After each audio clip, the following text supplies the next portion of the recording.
प्रभु यीशु मसीह के मधुर और मीठे नाम से आप सभी को जय मसीह की। आज परमेश्वर के वचन में आप सभी का स्वागत है। परमेश्वर पिता आज अपने वचनों के द्वारा आप सभी को बहुतायत से आशीष को दे। पिता परमेश्वर आज अपने वचनों के द्वारा आपसे बोले और बातचीत करे। पहला पत्रस और उसके दूसरे अध्याय और उसके 23 में इस प्रकार से लिखा है, वह गाली सुनकर गाली नहीं देता था और दुख उठाकर किसी को भी धमकी नहीं देता था, पर अपने आप को सच्चे न्यायियों के हाथ में सौंप देता था। और यीशु मसीह के जीवन से हमें इस बात को सीखने की आवश्यकता है, क्योंकि मसीह ही हमारा आदर्श है और हम इसीलिए बुलाए गए हैं कि हम उसके पद चिन्हों पर चलें। परंतु संसार की नज़र में अगर कोई गाली देता है और हम उस गाली को सुनकर अगर हम गाली नहीं देते, तो संसार की नज़र में मूर्खता गिनी जाती है। संसार की नज़र में वो कमजोरी दिखाई देती है। संसार की नज़र में वो बेवकूफ़ी दिखाई देती है। परंतु मेरे प्रियो, यीशु मसीह हमारा आदर्श है और परमेश्वर का वचन इस प्रकार से यहाँ बताता है, पर यदि भला काम करके दुख उठाते हो और धीरज धरते हो तो ये परमेश्वर को भाता है। जब आप दुख उठाते हुए धीरज धरते हैं और परमेश्वर के न्याय की आशा रखते हैं, तो ये परमेश्वर को भाता है। मेरे प्रियो, क्योंकि ये परमेश्वर का वचन हमें बताता है कि पलटा लेना तुम्हारा काम नहीं है, मैं ही बदला दूंगा। परमेश्वर का वचन हमें बताता है, लेकिन कई बार हम पलटा लेने लगते हैं, हम लड़ने लगते हैं, हम गाली के बदले गाली देना चाहते हैं। लेकिन परमेश्वर का वचन हमें बताता है हमें ऐसा नहीं करना है। और यीशु मसीह जो स्वयं परमेश्वर का पुत्र है, इस प्रकार से लिखा है कि वह गाली सुनकर गाली नहीं देता था, दुख उठाकर किसी को भी धमकी नहीं देता था, और अपने आप को सच्चे न्यायियों के हाथ में सौंप देता था। और परमेश्वर का वचन इसलिए कहता है, पर यदि तुम भला काम करके दुख उठाते हो और धीरज धरते हो तो ये परमेश्वर को भाता है और तुम इसी के लिए बुलाए भी गए हो। मेरे प्रियो, और इसलिए उसका वचन कहता है, जब तुम नाना प्रकार के दुखों से होकर के गुजरो, परीक्षाओं से होकर गुजरो, तो इसे पूरे आनंद की बात को जानो, क्योंकि तुम्हारे विश्वास के परखे जाने से धीरज उत्पन्न होता है, और धीरज को अपना पूरा काम करने दो ताकि तुम सिद्ध हो जाओ। और इसी बुलाहट के लिए हमको बुलाया गया है। मेरे प्रियो, क्योंकि हम इस संसार में बड़ी बड़ी बातों को कर तो सकते हैं, लेकिन धीरज धरना मेरे प्रियो आत्मा का फल है। मेरे प्रियो, परमेश्वर का वचन हमें इस प्रकार से कहता, आत्मा का फल क्या है? प्रेम है। मेरे प्रियो, धीरज है, कृपा है, भलाई है, संयम है, नम्रता। मेरे प्रियो, जब परमेश्वर का आत्मा का फल हमारे जीवन में नहीं होगा, हम क्यों कर परमेश्वर की संतान कहलाएंगे? हम संसार के जैसे ही गिने जाएंगे, क्योंकि संसार के लोग हम देखते हैं गाली सुनकर वो गाली देते हैं। अगर कोई उसको कुछ कह दे तो उसके बदले वो कई धमकियों को देते हैं। परंतु परमेश्वर का वचन कहता है, तुम इसलिए बुलाए भी गए हो कि मसीह भी तुम्हारे लिए दुख उठाकर तुम्हें एक आदर्श दे गया कि तुम भी उसके पद चिन्हों पर चलो। हम मसीह यीशु के पद चिन्हों पर चलने के लिए हम बुलाए गए। ना तो उसने पाप किया, ना उसके मुंह से छल की कोई बात निकली। क्योंकि मेरे प्रियो, जब हम जो कुछ बोलते हैं, एक दिन इन बातों का न्याय होगा। क्या आप जानते हैं कि हमारे हमारे किन बातों का न्याय होगा? जो कुछ मनुष्य इस पृथ्वी में बोल रहा है, उन बातों का एक दिन न्याय होगा। आज बहुत बड़े बड़े शब्दों से लोग बड़ी बड़ी आलोचनाओं को लोग कर देते हैं। किसी के बारे में भी कुछ भी अपने तर्क को रख देते हैं, किसी के बारे में न्याय कर देते हैं। अब देखिए, मैंने पिछले दिनों देखा किसी परमेश्वर के दास के बारे में एक छोटा सा क्लिप उठाकर एक व्यक्ति जो बहुत बुजुर्ग है, उसने उसके बारे में कई बातों को कह दिया। एक छोटे से क्लिप को उठाकर उसके पूरे सुसमाचार जो प्रचार किया गया, उसका न्याय उसने कर दिया। मुझे बहुत आश्चर्य हुआ कि एक जवान लड़का अगर कर सके, तो हम सोचे कि शायद उसे अनुभव ना हो, शायद वो वचन को उतना अच्छी तरह से ना जानता हो। लेकिन एक बुजुर्ग व्यक्ति ने एक छोटे से क्लिप को उठाकर उसके बारे में अपनी राय को रख दिया, उसके बारे में न्याय को कर दिया। मैं आपको बता दूं मेरे प्रियो, हर एक बात का जो इस संसार में मनुष्य कर रहा है उसका न्याय होगा। और यीशु मसीह स्वयं परमेश्वर का पुत्र हो करके अपने आप को सच्चे न्याय के हाथों में सौंप देता था। वो गाली सुन रहा था, लोग उसको गाली दे रहे थे। लिखा है वो गाली सुनकर गाली नहीं देता था, दुख उठा करके भी किसी को धमकी नहीं देता था, क्योंकि उसने, लिखा है, ना तो उसने पाप किया, ना उसके मुंह से छल की कोई बात निकली, परंतु सच्चे न्याय को सौंप देता था। जब हम इस वचन को पढ़ते हैं तो हम देखेंगे जब यीशु मसीह न्याय के सिंहासन के पास था, तो यहाँ इस प्रकार से लिखा है, जब हम उसके मत्ती 27 के 11 से पढ़ेंगे तो लिखा है, जब यीशु हाकिम के सामने खड़ा था तो हाकिम ने पूछा, क्या तू यहूदियों का राजा है? यीशु ने उससे कहा, तू आप ही कह रहा है। जब प्रधान याजक और पुरनिये उस पर दोष लगा रहे थे तो उसने कुछ उत्तर नहीं दिया। जब उसके ऊपर दोष लगा रहे थे तो यीशु ने कोई भी उत्तर नहीं दिया। इस पर पिलातुस ने उससे कहा, क्या तू नहीं सुनता कि ये तेरे विरोध में कितनी गवाहियों को दे रहे हैं, कितनी गवाहियों को दे रहे हैं, कितना दोष लगा रहे हैं तुझ पर? परंतु उसने उसको एक बात का भी उत्तर नहीं दिया, एक शब्द का भी उत्तर नहीं दिया। यहाँ तक कि हाकिम को बड़ा आश्चर्य हुआ, क्योंकि मेरे प्रिय, हम कई बार अपनी सफाई को देने लग जाते हैं, हम अपने प्रूफ को देने लगते, नहीं ऐसी बातें उसने कही परंतु मैं ऐसा नहीं हूं। हम अपनी सफाई को देते हैं, परंतु यीशु मसीह ऐसा नहीं था। यीशु मसीह अपने आप को सच्चे न्याय के हाथ में सौंपता था। आज हम जब यीशु के पद चिन्हों पर चलने वाले लोग हैं, जब मसीह हमारा आदर्श है मेरे प्रियो, हम कैसा व्यवहार करें, हम कैसी बातों को करें, क्योंकि ये हमारी लड़ाई नहीं है। पलटा लेना हमारा काम नहीं है मेरे प्रियो। कुछ लोग कहते हैं हम धर्म के लिए लड़ रहे हैं, परंतु मेरे प्रियो, जिस परमेश्वर ने मानव जाति को प्रेम किया, मानव जाति से प्रेम किया और उसको बचाने के लिए अपना इकलौता पुत्र को दे दिया, क्या वो परमेश्वर अपनी लड़ाई को नहीं लड़ सकता है? क्या वो परमेश्वर दुष्टों के शब्दों को बंद नहीं कर सकता है? कर सकता है। वो परमेश्वर जानता है उनके मुख को कैसे बंद करना है। तो मनुष्य परमेश्वर के लिए लड़ना बंद कर दे। आज मनुष्य परमेश्वर के लिए लड़ रहा है। परमेश्वर की लड़ाई मनुष्य को लड़नी नहीं है।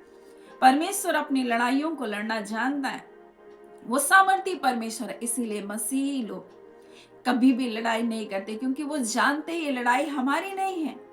और परमेश्वर का वचन इसलिए तो कहता है, तुम पलटा नहीं लेना परंतु पलटा लेना मेरा काम है। परमेश्वर कहता है ये तुम्हारी लड़ाई नहीं है। परमेश्वर कहता है, कई बार मनुष्य लड़ने लग जाते हैं धर्म के लिए, परमेश्वर के लिए लड़ रहे हैं।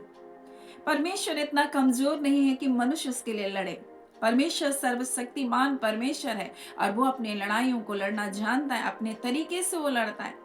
और इसलिए यीशु मसीह के ऊपर जब दोष दे रहे थे लोग, उसके न्याय कर रहे थे, उसके ऊपर विरुद्ध में गवाही दे रहे थे, तब यीशु मसीह चुपचाप था। इतना तक कि हाकिम को भी आश्चर्य हुआ, ये कैसा व्यक्ति है जो कुछ भी नहीं बोल रहा है। कई बार हम बोलना बहुत जानते हैं लेकिन हम चुप रहना नहीं जानते। लेकिन परमेश्वर का वचन कहता है हमें उतावली से कोई भी बातों के लिए हमको क्रोधित नहीं होना है, हमें उतावली से कोई भी बातों को नहीं कहना है। मेरे प्रिय, कई बार हम उतावले हो जाते हैं और कहते हैं, परंतु यहाँ परमेश्वर का वचन हमें बता रहा है कि यीशु मसीह को जो हमारा आदर्श, हम उसके जीवन को देखें। उसके बारे में लिखा है वो गाली सुनकर गाली नहीं देता था, दुख उठाकर किसी को धमकी नहीं देता था। लेकिन हमारे अंदर थोड़ा सा अगर दुख दे दे कोई तो फिर हम तिल मिला जाते हैं, हम उतावली करते हैं, हम उतावली में क्रोधित हो जाते हैं। परंतु यहाँ लिखा है दुख उठा करके भी किसी को धमकी नहीं देता था, पर अपने आप को सच्चे न्यायियों के हाथ में सौंपता था। और जब मैं एक वचन को यहूदा की पत्री से जब पढ़ रही थी तो मुझे बहुत अच्छा लगा कि हमारा परमेश्वर कैसा न्यायी परमेश्वर है। और यहाँ पर इस प्रकार से लिखा है यहूदा, और वो एक ही पद है, एक ही अध्याय है, और उसके हम लोग देखेंगे यहाँ पर इस प्रकार से लिखा, हानोक ने 14 में, हानोक ने जो आदम की 7वीं पीढ़ी में था इसके विषय में यह भविष्यवाणी की, देखो प्रभु लाखों पवित्रों के संग आया और सबका न्याय करे। वो आएगा और सबका न्याय करेगा और लिखा है सब भक्तिहीनों को उनके अभक्ति के सब कामों के विषय में जो उन्होंने भक्तिहीन होकर किए, और सब कठोर बातों के विषय में जो उन्होंने भक्तिहीन पापियों ने उनके विरोध में कही, दोषी ठहराएगा। जो कुछ वो परमेश्वर के विरोध में आज बोल रहे हैं, जो कुछ वो परमेश्वर की निंदा कर रहे हैं, जो कुछ उस परमेश्वर को ठट्ठे में उड़ा रहे हैं, परमेश्वर का वचन कहता है पापियों ने जो उसके विरोध में कही, दोषी ठहराएगा। ये तो असंतुष्ट, कुड़कुड़ाने वाले, अपनी अभिलाषाओं के अनुसार चलने वाले हैं और अपने मुंह से घमंड की बातें बोलते हैं और वे लाभ के लिए मुंह देखी बड़ाई करते हैं, परंतु परमेश्वर इन सब का न्याय करने के लिए आएगा। उसका वचन कहता है कि वह कि सबका न्याय करे और सब भक्तिहीनों को उनके भक्ति के सब कामों के विषय में जो उन्होंने भक्तिहीन होकर किया। और लिखा है और सब कठोर बातों के विषय में जो भक्तिहीन पापियों ने उनके विरुद्ध में कही, परमेश्वर उन सबका क्या करेगा? न्याय करेगा। मेरे प्रियो, आज हम अपने जीवन में देखें, अगर हमें मसीह होने के कारण अगर हमें कोई दुख उठाना पड़ रहा है, कोई बातों की आलोचना की जा रही है, जब हमारे न्याय को बिगाड़ा जा रहा है, जब हमारे विरोध में कार्य किया जा रहा है, उस दशा में हमको क्या करना है? क्या हमें सिर्फ अपने बारे में हम लोगों के सामने प्रूफ करते फिरें? नहीं, परंतु परमेश्वर आपकी सच्चाई को प्रकट करेगा। अगर वो सच्चाई अभी प्रकट होनी है तो अभी प्रकट करेगा। जिस समय परमेश्वर सच्चाई को प्रकट करना चाहे वो करेगा। लेकिन हमें क्या करना है? हमें अपने आप को उसके हाथों में समर्पित कर देना। जैसे यीशु मसीह ने अपने आप को सच्चे न्यायियों के हाथों में समर्पित कर दिया, वैसे हम सारी बातों को लेकर परमेश्वर के हाथों में दे देना है। और हमें उसके लिए परेशान नहीं होना है, हमें उसके लिए कुड़ना नहीं है। कई बार आसान नहीं होता कि उन बातों से जब हम होकर गुजरते हैं, जो आलोचनाओं से होकर गुजरते हैं, उसको भुला देना। परंतु मैं आपसे कहूं, जब आप पलटा लेंगे, कितना लेंगे या कितना कर लेंगे, लेकिन जब परमेश्वर को उस कार्य को करने देंगे, वो अपने तरीके से उनको ले लेगा। और वो सच्चा नहीं है, सही तरीके से वो करेगा। और मैंने इस बात को अपने जीवन में अनुभव किया। कुछ लोग जब बार बार मेरा नुकसान कर रहे थे और मैंने उसके लिए, मेरे मन में बहुत कड़वाहट आ रही थी, बहुत दुख आ रहा था, क्यों ऐसा मेरे साथ वो कर रहे हैं। और मैंने उस समय खुद से कुछ कार्य नहीं किया, परंतु मैंने परमेश्वर के हाथों में सब कुछ सौंप दिया। मैं आपको बता दूं, वो मेरा इतना थोड़ा नुकसान कर रहे थे और मैंने अपनी आंखों से बार बार उनके बड़े बड़े नुकसान को होता हुआ देखा, बार बार होता हुआ देखा, क्योंकि वो बार बार मुझे तंग कर रहे थे और परमेश्वर ने भी उनको तंग करना नहीं छोड़ा। वो छोटा नुकसान कर रहे थे, परंतु मैंने उसके बड़े बड़े नुकसान को उनके जीवन में होता हुआ देखा। और परमेश्वर के सिखाने का तरीका ऐसा होता है मेरे प्रियो। परंतु संसार के लोग इस बात को समझ नहीं पाते कि क्यों उनका नुकसान होए जा रहा है। वो छोटा नुकसान किसी का कर रहे हैं और परमेश्वर उनके बड़े बड़े नुकसान को कर रहा है, परंतु उनको समझ नहीं आ रहा ये क्यों हो रहा है।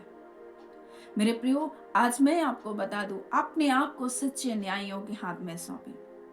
परमेश्वर आपकी लड़ाइयों को लड़ेगा।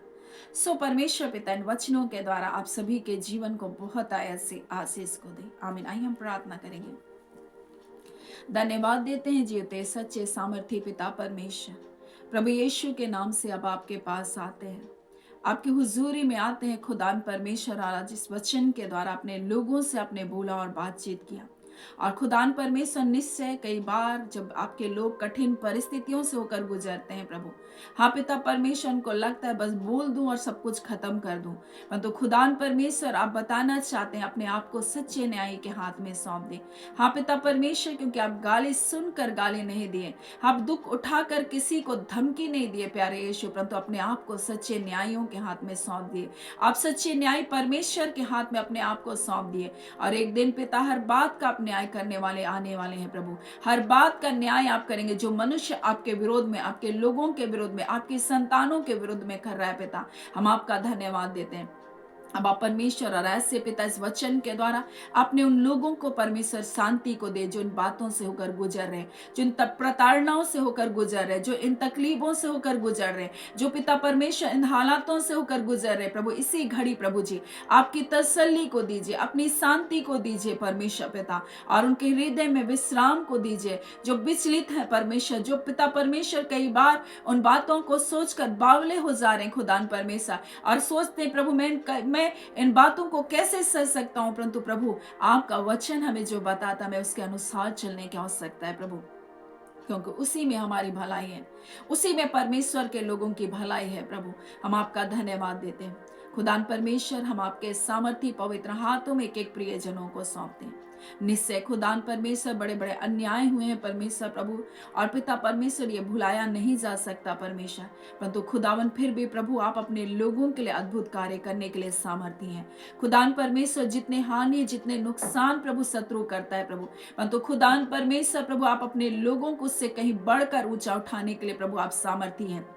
आप अद्भुत दरवाजों को खोलने वाले परमेश्वर हैं, महापराक्रमी परमेश्वर हैं, अद्भुत युक्ति करने वाले सर्वशक्तिमान परमेश्वर हैं। आज जितने लोग हानि और पिता अपने जीवन में किसी भी प्रकार के नुकसान से होकर गुजरे प्रभु जी, शत्रु ने उनके जीवन के विरुद्ध में परमेश्वर ने इन आंधी इन तूफानों को लेकर आया, उन नुकसान से होकर गुजरे, परंतु प्रभु हम प्रार्थना करते हैं प्रभु जी, हाँ खुदान परमेश्वर प्रभु जी हर एक नुकसान की भरपाई करने के लिए प्रभु आप सामर्थ्य हैं, और पिता बहुगुणित करके आशीष को देने के लिए प्रभु जी अपने लोगों के जीवन में आप कार्य करते हैं। प्रभु आपका धन्यवाद देते हैं, और इसी घड़ी प्रभु जी हर प्रकार के हानि और नुकसान प्रभु जी आप भरने वाले परमेश्वर हैं। हाँ पिता परमेश्वर प्रभु जी आप कहते हैं मैं तुम्हारी हानियों को भर दूंगा, मैं तुम्हारा न्याय परमेश्वर हो रिखानदोरियाबा, और ऐसा प्रभु इस घड़ी अपने लोगों के जीवन में आप करने जा रहे हैं। हाँ पिता परमेश्वर जो धोखे से होकर गुजरे हैं परमेश्वर, जो अकेलेपन से होकर गुजर रहे प्रभु जी, जिन्होंने विश्वासघात को प्रभु अपने जीवन में देखा है, जिन्होंने अपने हृदय के टूटी अवस्थाओं को देखा है, जिन्होंने परमेश्वर आपके लोगों के धनों को हर लिया है, परंतु प्रभु तेरा वचन कहता है प्रभु जो तेरा धन हर लेते हैं मैं उनके प्राणों को हर लेने वाला परमेश्वर हूं। आज खुदान कई प्रकार के नुकसान को परमेश्वर दुष्ट तेरे लोगों के जीवन में लेकर आया है प्रभु, परंतु प्रभु उनकी भरपाई करने वाला परमेश्वर आप हैं। हम आपका धन्यवाद देते हैं पिता परमेश्वर, जिन्होंने अपने मानसिक शांति को खोया, आज इसी घड़ी आपकी शांति प्रभु उनके जीवन को परिपूर्ण करने पाए। अब खुदान परमेश्वर और एक एक प्रियजन जो इस पिता परमेश्वर आज परमेश्वर के वचन के चैनल से जुड़ते हैं उन्हें ब्लेस करते हैं। आपका कल्याण, आपकी कुशलता और आपकी सुरक्षा का बाड़ा उनके जीवन पर निरंतर बना रहे, और परमेश्वर दुष्टों के किसी भी युक्तियों को उनके जीवन में सफल होने ना दे। अब परमेश्वर और हम एक एक प्रियजनों को परमेश्वर प्रभु जो विश्वास योग्यता के साथ परमेश्वर पिता बने हैं, हम उन सबको ब्लेस करते हैं यीशु के नाम से। और खुदान परमेश्वर आपके अद्भुत भलाइयों को देखें और आपके नाम की महिमा करते हुए अपने जीवन को व्यतीत करें। पिता परमेश्वर सुख समृद्धि परमेश्वर भलाइयाँ शांति उनके जीवन का भाग बनने पाए। हम आपका धन्यवाद करते पिता, जितने रोग दुख बीमारी में कष्टों में पीड़ाओं में होकर दर्दों से होकर गुजर रहे हैं प्रभु जी, आज यीशु आपके नाम के द्वारा चंगाइयों को पाने पाए। हम आपका धन्यवाद देते, आपने प्रार्थना सुना, प्रार्थना यीशु के नाम से मांगते हैं, दया सुने अनुग्रह से ग्रहण कर लीजिएगा, आमीन। परमेश्वर पिता आप सभी को बहुत आयत से आशीष को दे, आमीन।